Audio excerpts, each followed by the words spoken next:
you may not know about Cold Rock Keep, the supposedly cursed island with its notorious lighthouse. Today, I'm here to tell you a story about that place, and it's a tale of a young boy's quest for revenge and redemption, driven by grief, anger, and an unyielding determination to confront the darkness that had haunted his family for generations. Note, it's a fiction.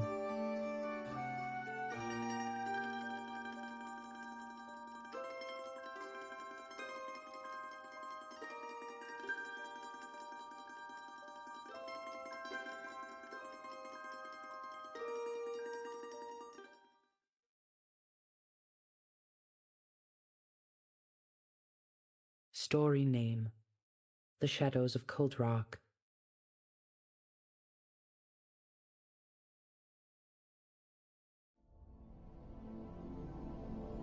The island would be devoid of significance without the lighthouse.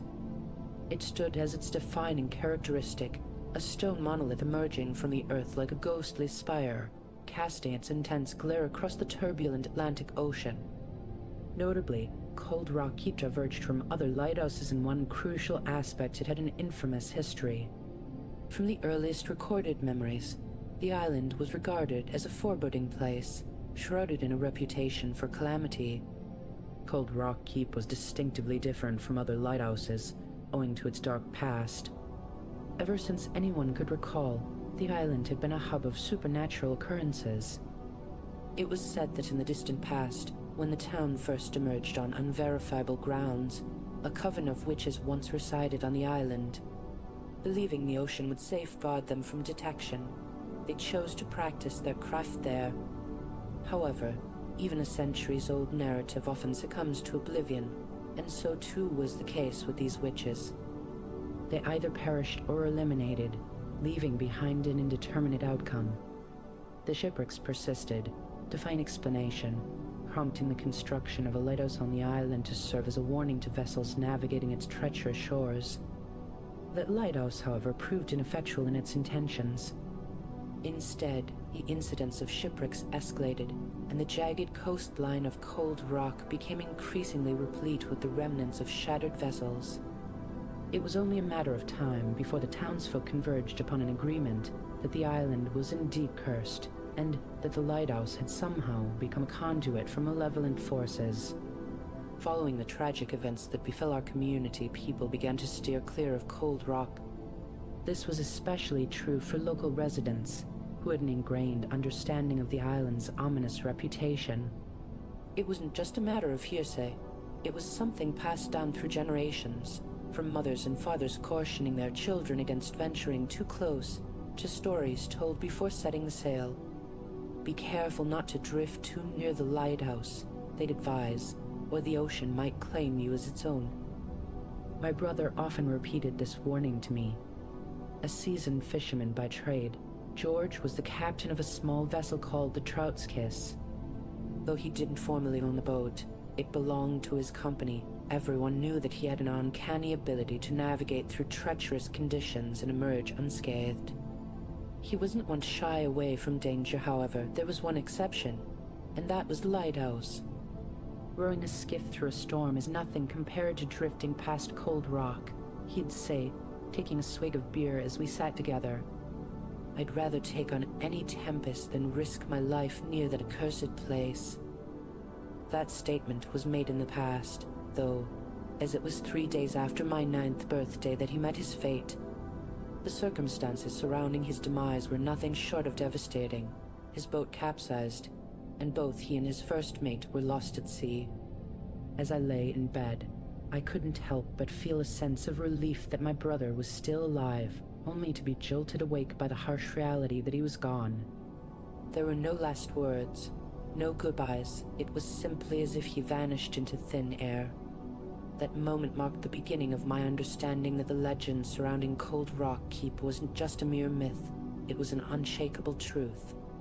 My brother was a man who wouldn't have set foot near those rocks without being drawn by some unseen force, and I couldn't help but wonder if that same malevolent presence had also begun exerting its influence over me. Perhaps it was my childhood grief, or maybe the darkness that seemed to be pulling me toward Cold Rock Keep. Whatever the reason, Not a week after his funeral, I found myself making my way down to the docks and untethering his skiff. With a heavy heart, I pushed off from the shore and rowed it out into the harbor, steering it toward the very place that had taken my brother's life cold rock keep. For far too long, that imposing monolith had cast a shadow over our idyllic town, claiming the lives of those we held dear and dragging them beneath the waves. It was time for someone to take action, and in that instant, on that frigid summer night, I knew that I would be the one to do it. With a sense of determination, I set my course toward the beacon that haunted the ocean like a ghostly apparition in the darkness. I rowed with all my might until the waves grew too turbulent, and even then I found myself at the mercy of the sea's fury. Panic seized me as I realized I'd made a grave mistake, an impulsive decision that would surely come back to haunt me. The boat bucked and heaved in the churning waters, and one by one, my oars slipped beneath the surface.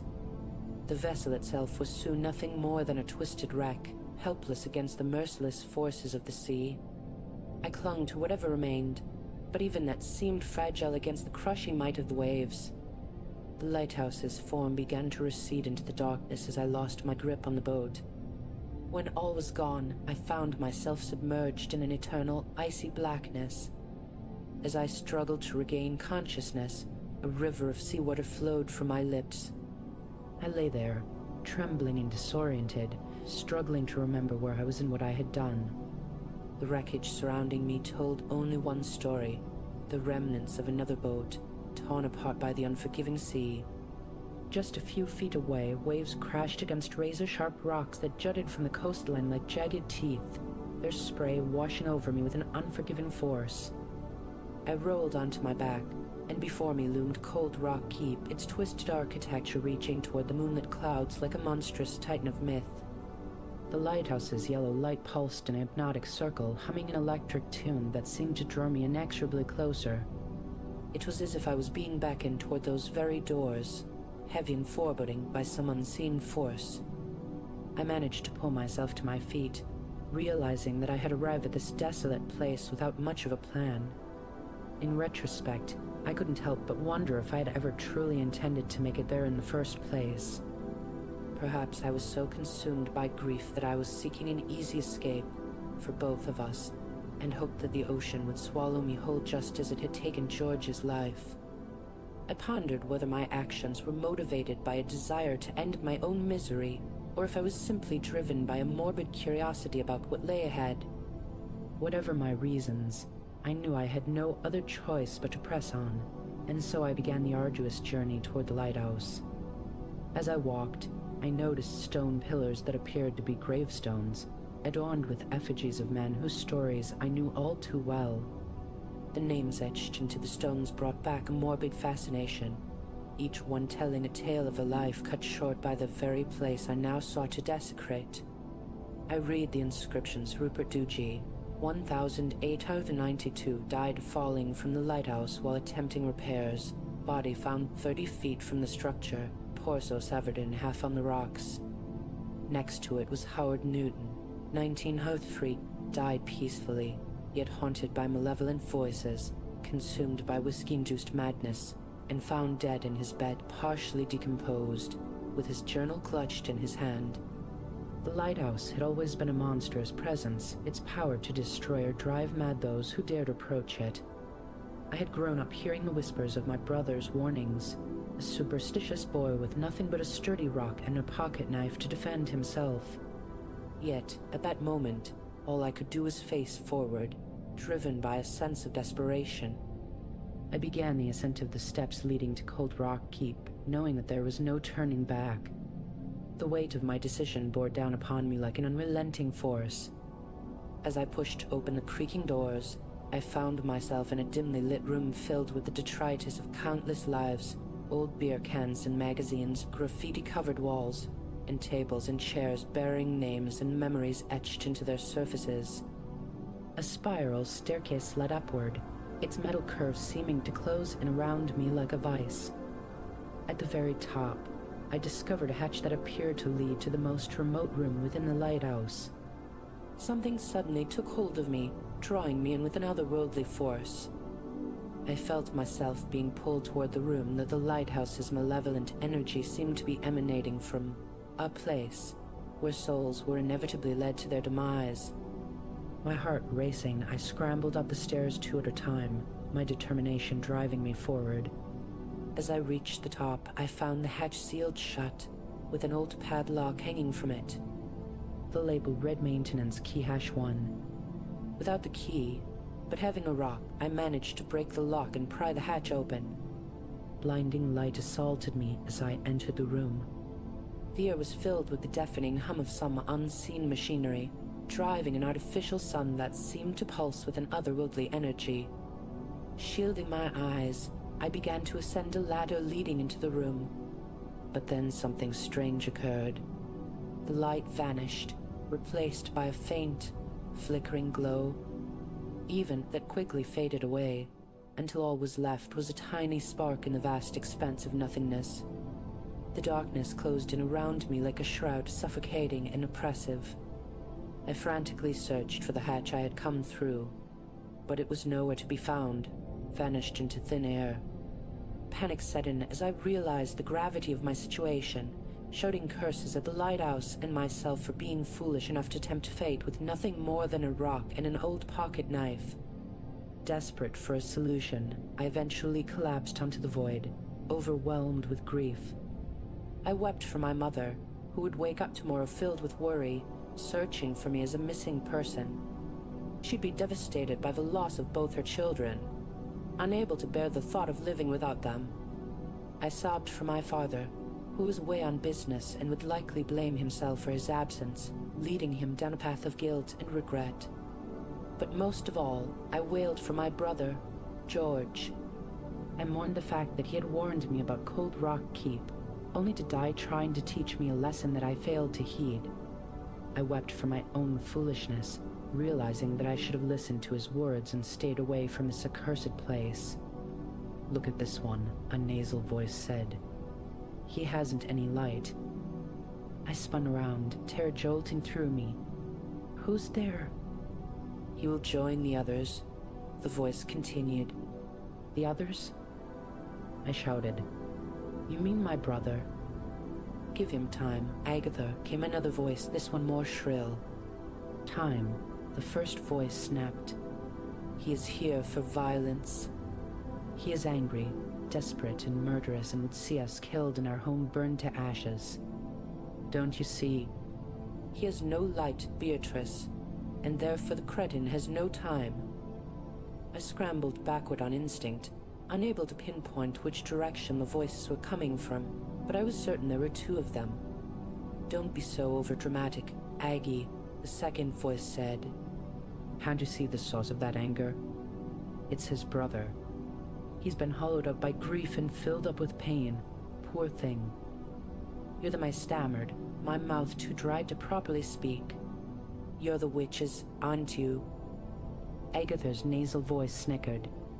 "Oh, look how perceptive the child is, sister. I hardly think the world will miss a lightless dunce as he." "Let me do it now. I'll be quick about it." "Hush, Beatrice." "Child, I sense a haunting in your soul, a longing for your brother." "Do you miss him?" The question made me furious. It was proof, I realized, that the witches knew about the murders they were committing, knew about the pain they were causing, and yet still chose to reap our community again and again. Tears welled in my eyes. "Yes," I said, lips trembling. "Yes, of course, I miss him." "Do you have any idea how many innocent folks you've gone and killed?" "Do you have any idea how many we've saved?" Agatha's words caught me off guard. I tried to voice a response to her then, something well thought out and appropriately accusatory, but all I managed to do was stand there slack-jawed. "See, Agatha? Look there near his chest." "Please, that's hardly anything. Still well worth a purge." "It's proof the child's got some light in him, that's what it is. Just about anybody's got some light in them, you bleeding heart." The situation was the most bizarre and unsettling thing I'd ever encountered.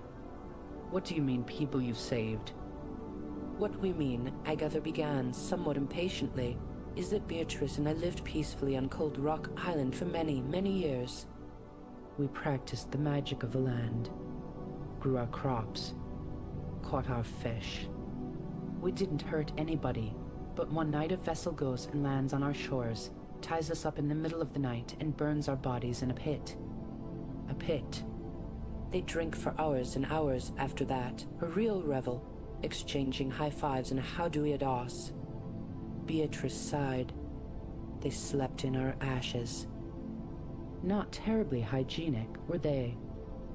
Agatha said. Course, we had seen their ship on the horizon already. Saw it getting loaded on the docks for some time, and so we knew what was coming our way. Took precautions. I took precautions, Beatrice said. You tried to beat them with a club. Must you always interrupt?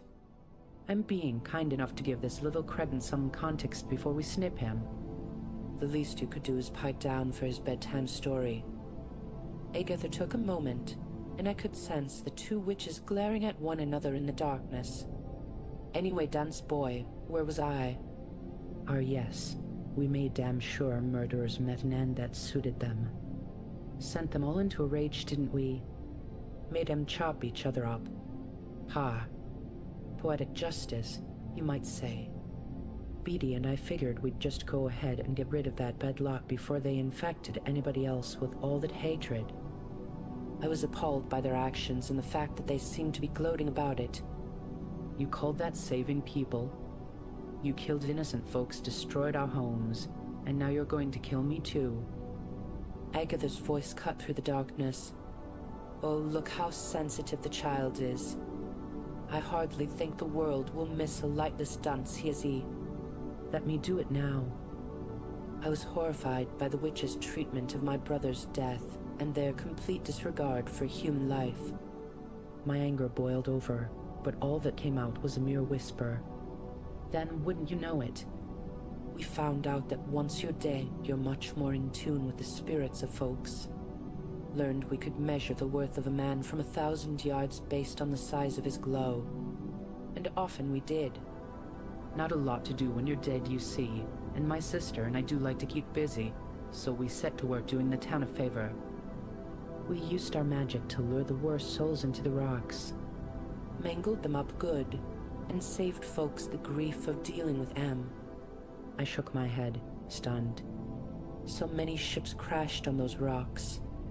So many. You're telling me that everybody, all those sailors, were evil? Not in the least, sweet little fool, Agatha said. We only killed the bad eggs. The rest of the folks washed up on shore, and somebody came around for them eventually. Same goes for those lighthouse keepers, most of them, anyhow. There was that one doing work on the roof before a storm. Poisson got blown halfway across the island before making a mess on the rocks. Oh, Beatrice added. And there was Howie, the sweet man who liked to journal. I did so like him. Awfully handsome. How you mean, Howard? Agatha let loose a snort of laughter. Poor lad was a smidge clairvoyant and never knew it. Said he heard voices, and I suspect he did. Overheard me and Aggie arguing till the break of dawn like a couple of braying donkeys. It's no wonder he drank himself to death. A shame. Yes, a shame. The man had a great taste in whiskey. The void, once pitch black, grew brighter. It became bright enough that I could make out shapes flitting around me, formless, like laundry in the wind. Oh, Agatha says, somewhat shocked. He can see us now, can he? Course he can. Look at him. He's glowing, isn't he? A question lingered in my mind. Why is it that your magic became more powerful after the lighthouse was built? More powerful? Beatrice said, confusion lacing her words. Whatever do you mean? It's just that the folks back in town always said there were more deaths after the lighthouse was built. Did it help you kill folks? Ha. Agatha laughed. The child's stupidity is beginning to grow on me, Beatty. I'll give you that. No, you toad-brained fool. The lighthouse didn't make us any stronger, smarter, or more devilishly beautiful than we already were. All it did was convince folks to come sailing into the harbor, since they figured what could it hurt with the lighthouse guiding them away from all that ails them. More sinners, more shipwrecks. Easy as that. I couldn't help but feel a sense of revulsion at their actions, and my anger boiled over in frustration. The witches seemed to be enjoying themselves, however, and I realized that they were going to make me join them soon enough. As the void grew brighter, I could see shapes flitting around me, formless, like laundry in the wind. Agatha's voice cut through the darkness. "Oh," she says, somewhat shocked. "He can see us now, can he?" "Of course he can. Look at him. He's glowing, isn't he?" I still had a question burning in my mind. "Why is it that your magic became more powerful after the lighthouse was built?" Agatha let out another snort of laughter. "More powerful? Whatever do you mean?" "It's just that the folks back in town always said there were more deaths after the lighthouse was built. Did it help you kill folks?" "Oh," I said, and another thought crossed my mind. As it did, the shape slowly faded from view. My glow, I realized, was dimming and the void was beginning to grow suffocating all over again. "And my brother? Why did you kill him?" "Oh," Beatrice said, pausing. "Well, we didn't kill your brother." "This is awkward." "Hush now, Heidi." "Have a heart." Tears formed in my eyes, and I quickly dabbed them with my sleeve. "What do you mean you didn't kill him? He died out there on those rocks." "His boat capsized not 100 yards away." "Well," Beatrice said, slowly. "We had only ever intended for heavens." "Who was it?" "Reed Valors," Agatha offered. "Reed Valors, of course. Yes. We had only intended for that fellow. He was the first mate on the boat your brother captained. That man was an urchin." "A rapist. A murderer." "He was a stain on this town, and frankly the world is much better off without him." I sucked in a breath. A sort of weepy, deep breath, the kind you take when you're beginning to calm down, but you're not quite ready to be done with being upset. "Then why did you kill George?" "Dunce child," Agatha said. "Weren't you even listening? We just told you we didn't." "Eggie." Beatrice snapped. "Look at him." The boy is glowing again. Faint as it is, we should really be nurturing that light. Agatha mumbled something, sounding equal parts impatient and frustrated. "Your brother was meant to wash safely ashore," Agatha said with a sigh. "Honest." Suddenly, Reed panicked after the Trout's kiss capsized, and not wearing a float vest, grabbed onto your brother to save his own life, and ended up drowning both of them.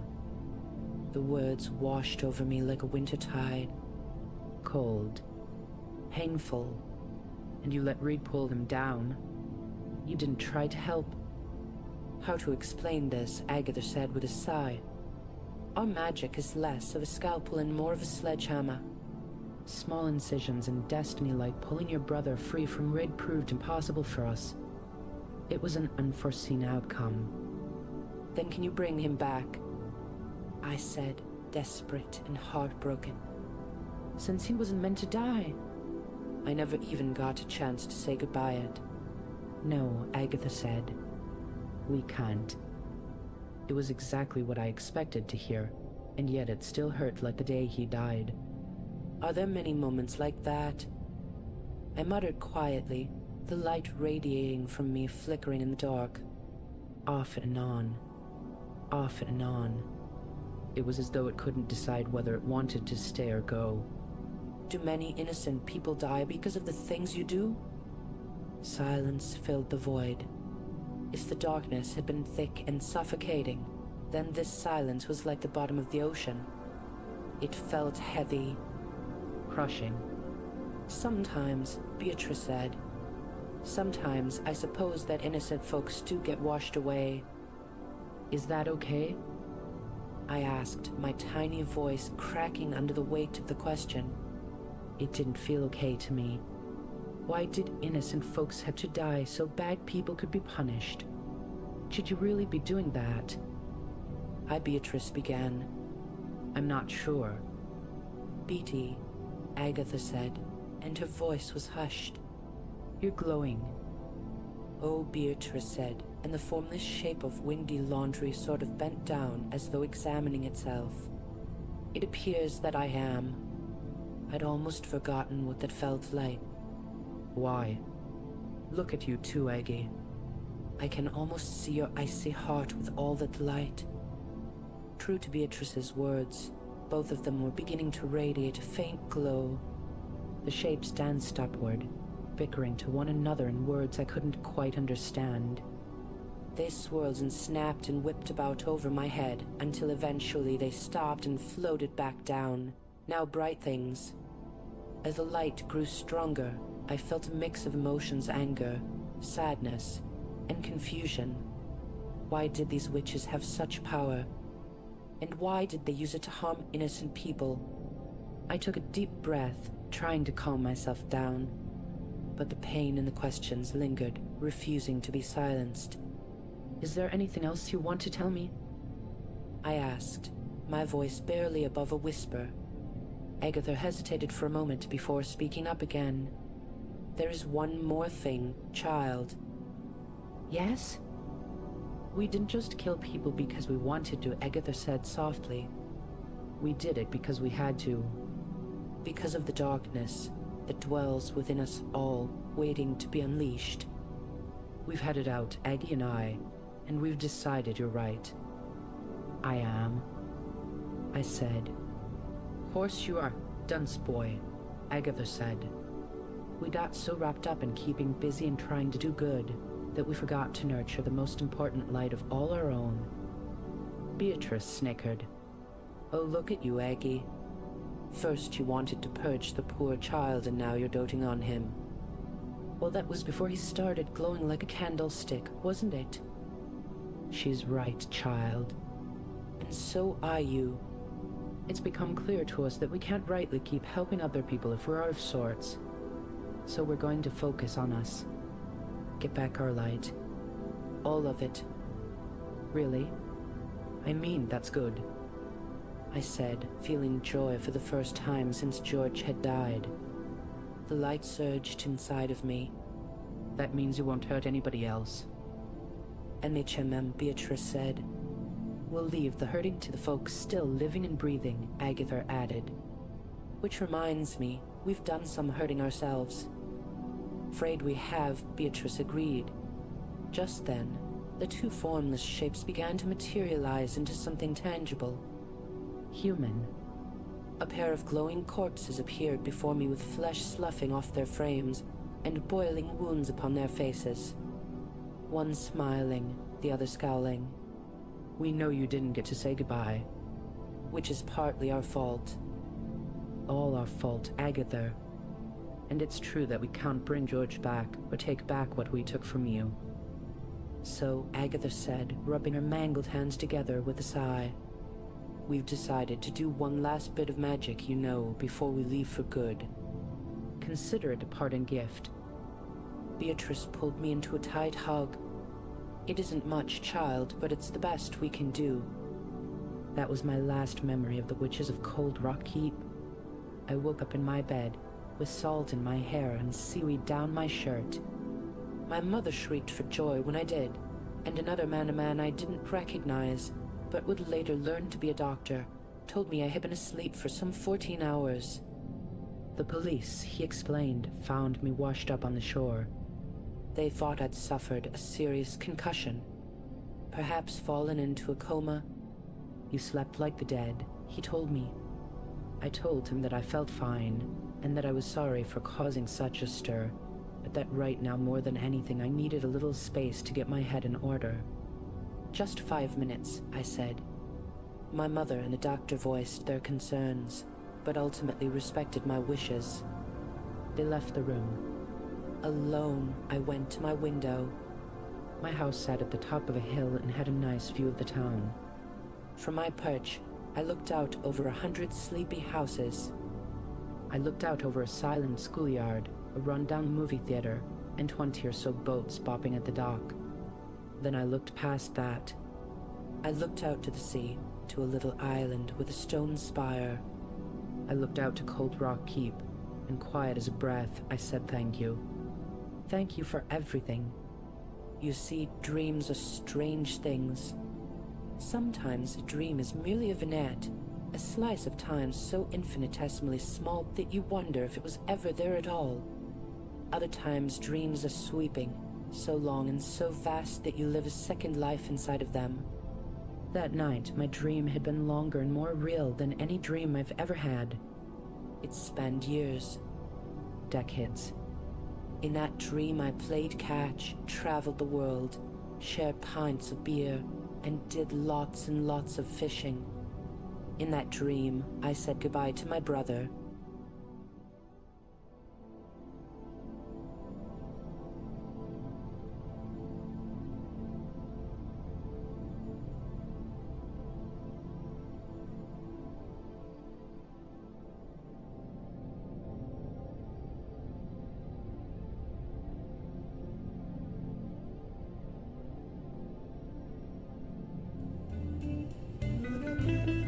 Thanks for watching. If you enjoyed this video, don't forget to give it a thumbs up and subscribe to the channel for more. Hit the bell icon so you never miss an update. See you in the next one.